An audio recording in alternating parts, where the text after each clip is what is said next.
we're just starting to route this out so we can get a pattern shown for you. Ken is routing the wild grass template.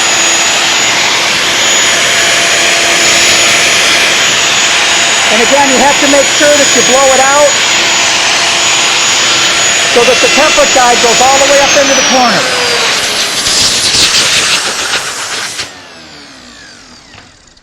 Do you want to talk about anything while I route some of those, or?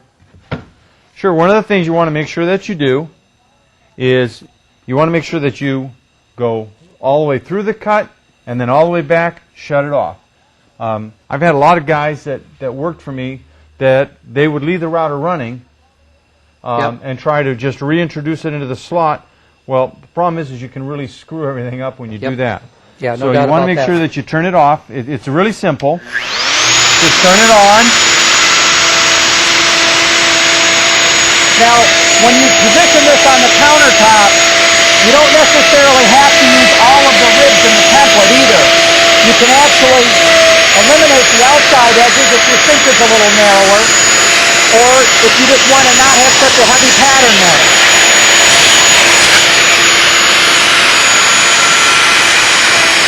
Now, this is the wild grass that we're showing here, and this is the raceway. And if you can imagine, you can set the raceway over top of that, not over top of the template, obviously, but when you pull that away, you can set that over the pattern that you created and then route another one of these over the outside, and it'll give you a fourth pattern that's available.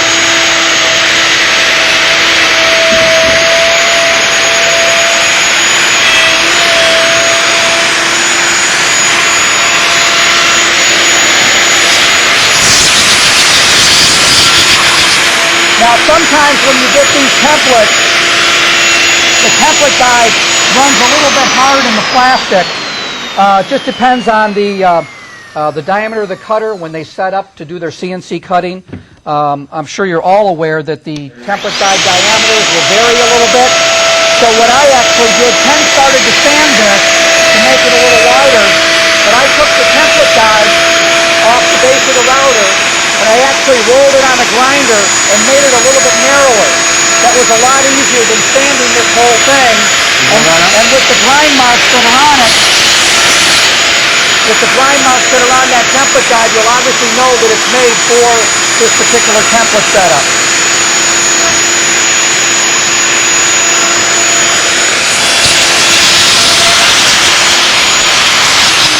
And actually now we only have one last groove to cut. I want to point out something, that we've done this whole process as far as cutting these grooves, setups and everything. We've done it in probably about 5 minutes. Yep, I would say. Of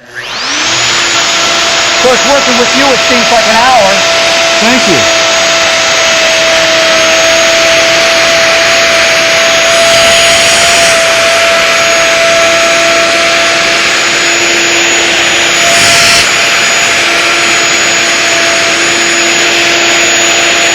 You know, one thing that I'm noticing here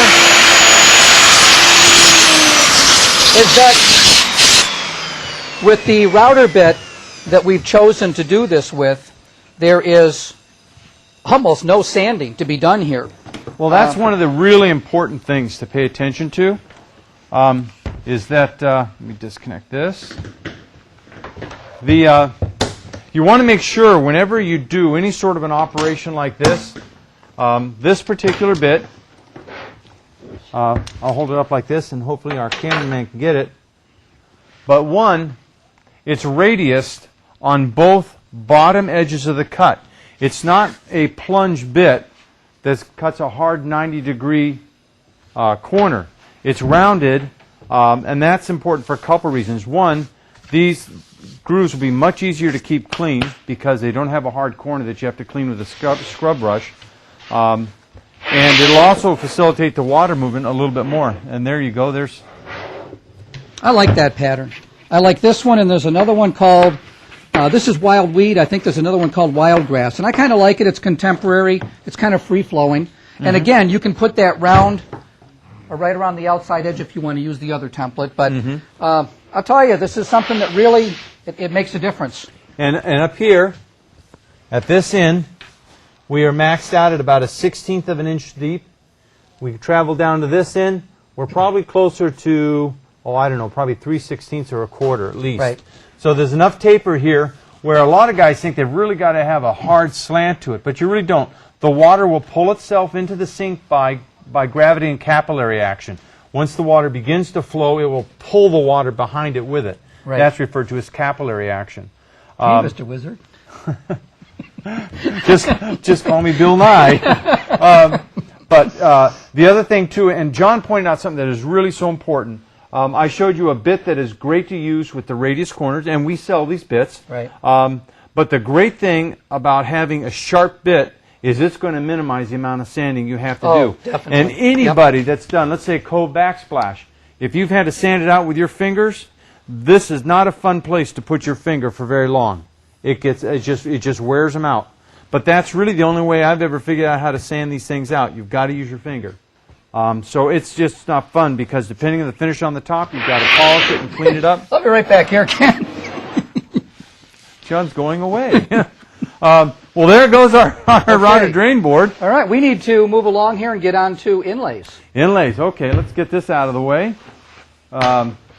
We have got another really great thing to sell. And once again, we've talked about inlets. A drain board is an inlet, or a hot rod is an inlet. We are. Okay. Now we have something great. It's called an inlay. And I thought John was going to bring it over here for us, but there we go. We both left the set at the same time. We did. I'm not supposed to do that. Well, that's okay. That is makes not it more proper exciting. set etiquette. Well, like etiquette ever meant anything to us. Anyway, and it makes the cameraman go wild anyway. Here we have an inlay. This is a prop that we've used a few different times on the show. But this right here, as you can see, we took with the tool that we'll show you in just a moment. We cut a pattern in here. We checked all of our measurements. You can see when we clean this up by the end of the show that it'll be uniform on here. And now these patterns, they're available in many different patterns. This only happens to be one. It's a serpentine. And what we did is we cut a slot. We used to carry these a long time ago. Deck. We did? Are they heavy? We did. Yes, they're very heavy. Okay. But we cut a slot into the material. And who provided these templates for this? Line art. Line art. And we want to thank them very much. I'm not sure where they're at. New Jersey. Okay. New Jersey. But yeah, we want to thank them very much. Tony took care of us, Right. and he helped us out on this, and we really appreciate it. And we should mention that the inlay came from A line right. a line right, and they're The inlay material. inlay material, Right. correct? And they're from Arizona. Arizona. And These so- also come with corners.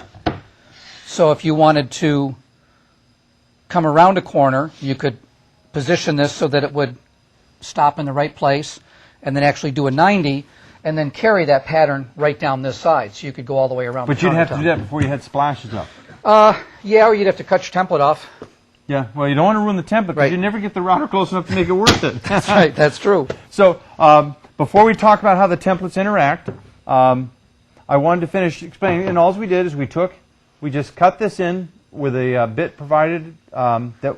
Well, actually, we sell the bit too, don't we? We sell everything. We sell everything, and we just cut the pattern. We went back. We bordered the area with silicone as the manufacturer recommends. That was an idea that I don't know if you've done it before, but Tom from Wycomico told me about that, and we had always used the rope caulk, which is a real nuisance. It's a pain to get off the roll and to stick on there, and all you do is you just take a caulking tube and go right around it, and it makes a dam. And Well, if it's we're going to instant. mention Tom's name, Okay. by the way, Tom, you Yes. know what? Hard as a rock, buddy, and we That's just right. poured it. So I don't know what your problem is. No, we poured it yesterday, Tom. Yeah, but last night. Yeah, and it's last just- night. And it's set up without Yep. any trouble, and it's Yeah, out 24 here. hours, and it's out here in the cold, Tom. That's right, buddy. So it's never got over, what, 64, 65? Yeah, 65 degrees. Man, so I don't Right. know what your problem is, but Right. pay attention to the directions. Anyway, we created this dam, which Tom suggested. I typically haven't done that in the past. I've always just filled the grooves. But we did that, and it was a great idea on Tom's part. And then we went back, we overfilled it, let it set and cure itself out, went back, cut it over, trimmed it out with a router, which we're going to show you that also. And then it's just sanded up. So it went from a top that looked like this to that. That's right. And it wasn't that hard to do. And you could sell this. I bet you could probably get as much or more for this as you could a Cove Backsplash. Oh, yeah. And it's I a would think whole so. lot less Definitely. work. Yep. Whole lot less work. Yeah. And it drastically changes the whole looks of the top. No Oh, problem. I mean, it definitely gives it a real custom look. And once again, this is something you can do with wood. Are we going to make some of that now? Oh, yeah. Why don't you go ahead and set up for it? Okay. Why don't you move down a little bit? Oh, you don't share. No, I don't share well. Does not play well with No. others. Oh, I play well with others. I just don't share real well. The templates, the manufacturer suggests that you set the template back 1 inch from the finished edge before you actually route the pattern. This is 1 inch in from the edge. Correct, right here. Right, so we're just going to line it up on the outside edge. A critical thing that you want to do is to make sure you lay out the whole top before you cut anything. John had mentioned the corners, which are available in 90 and 45, and they exactly match this template right here.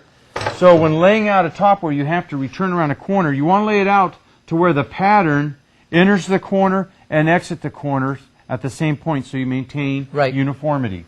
So layout is really important. All right, we got to figure out how we're going to clamp this up, though. Okay. Actually, it would be best if we moved it over here to the corner, and we can put this on a 45-degree angle right here.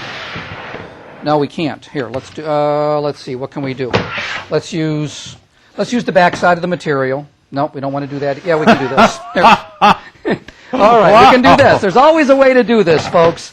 You can tell that we don't spend a whole lot of time getting ready for the show.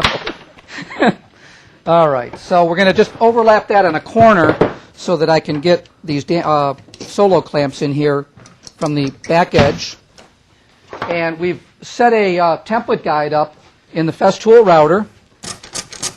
And we actually bought this hokey template guide system from the big box store. I wouldn't say anything. The big box store, right?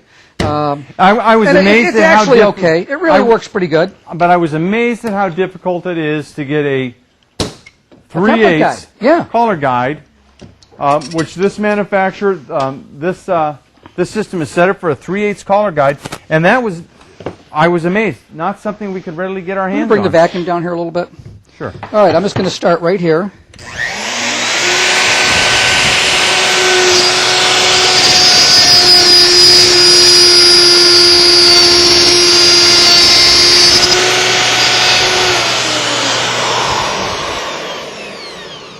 We'll blow this out and make a second cut on all of them.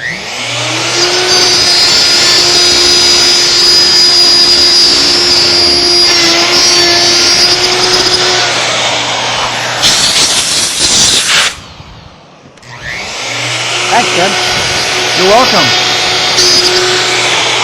You just have to make sure that you get that last little bit in there. Don't want to waste any.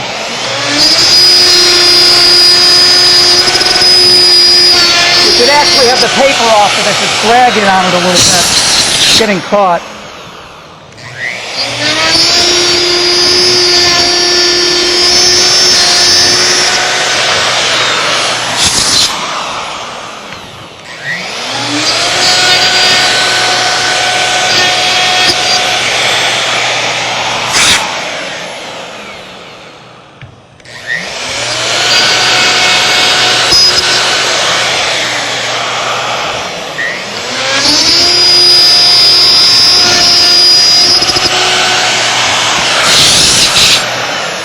Okay, and I think I can catch one more here. I'm not sure. Nope,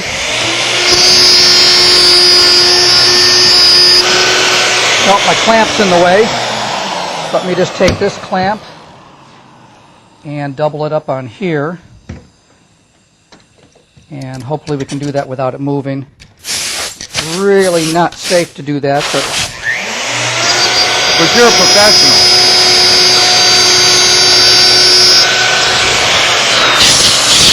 all right, that looks good. Good enough. Yep. Blind man would be glad to see it, right? Okay, so let's talk about inlay material, because we've got this material cut. So here we've got just a simple inlay in there. Kind of neat. Nope. That's real interesting. Well, Yeah, didn't get that deep enough. I'm sorry. Well, But that's all right. okay. It'll work. It'll work. It won't come out as nice as what I did, but you know. Hey, you know, we're just hurrying along here, showing people how to do it. Okay, what we have here is an inlay kit from a Are manufacturer. we going to use that neat bottle they sent us? I am, because it is Where is really that? cool. I put it right over Oh, here there. it is. This is kind of space age looking. Oh, and you know what? If someone would be so kind as to run and get me a Ziploc bag. Oh, John was all I'll be right excited. back. I'll be right back. John came up with an idea last night, and he's Oh, been we gotta do a beside break. himself ever since. Okay, hold on. We got to do a break, folks. So we'll be right back. And you can go get your bag. That's right. Be right back.